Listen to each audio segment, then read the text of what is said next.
Welcome to Raising Vibrations with myself, Simon. Today, everyone, I'm going to be continuing with my Uranus series, and what we're going to be focusing on today is the Uranus in the fourth house symbolism and placement, okay? Now, before I go ahead and discuss some of the dynamics that are associated with this archetype or with this symbolism, I'd firstly like to ask you to draw your attention towards the introduction video. The introduction video basically gives you a very grounded and core perspective of what Uranus actually symbolizes in the birth chart, okay? I highly recommend watching the introduction video simply because of that. During this video, I won't actually be explaining what Uranus symbolizes completely by itself, so that kind of complements this video in that way. So I highly recommend watching that before I go ahead before you go ahead and watch these videos themselves, okay?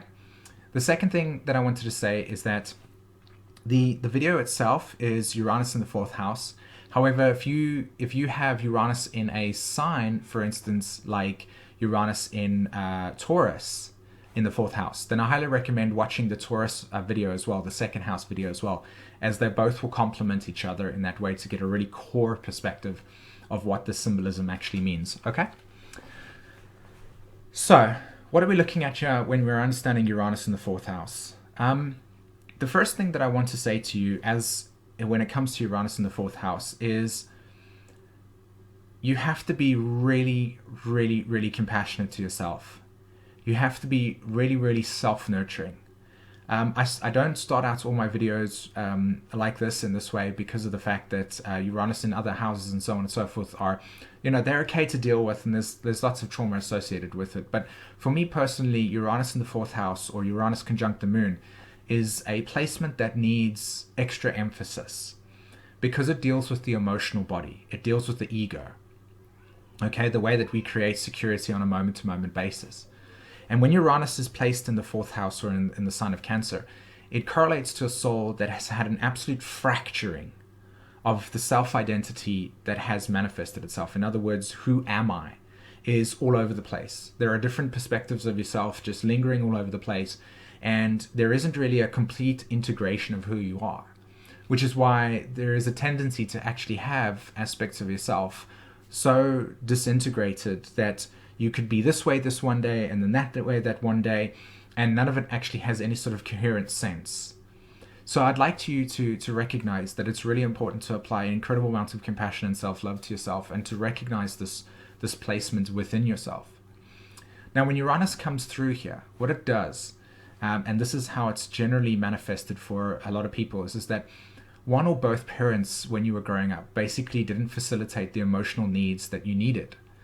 And so what has happened is that you have internalized a lot of detachment to break free from some of the emotional pain that was needed, or to generate a sense of like emotional codependency, where one or both dynamics have now internalized themselves within your life, and now you're coming into adulthood and projecting these needs into other people. And then what happens is they can't facilitate those needs because they're obviously needing to be internalized within yourself. You need to actually learn to facilitate your own needs and reintegrate your own self-image into that case. So a lot of the trauma is associated with that. Okay. What I want to encourage into this video is the need to really develop a type of relationship with somebody that is incredibly sensitive and that understands the nature of emotions in a very deep way. Simply so that when you do experience the Uranian fields of erratic behavior and fracturing, that they're there to actually understand who you are versus create more trauma within yourself of, really, really objectifying your emotions to the point where you're completely detached and not connected to them, okay?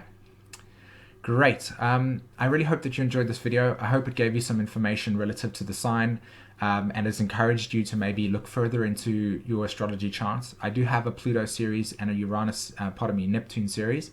Highly recommend checking out the YouTube videos that I have.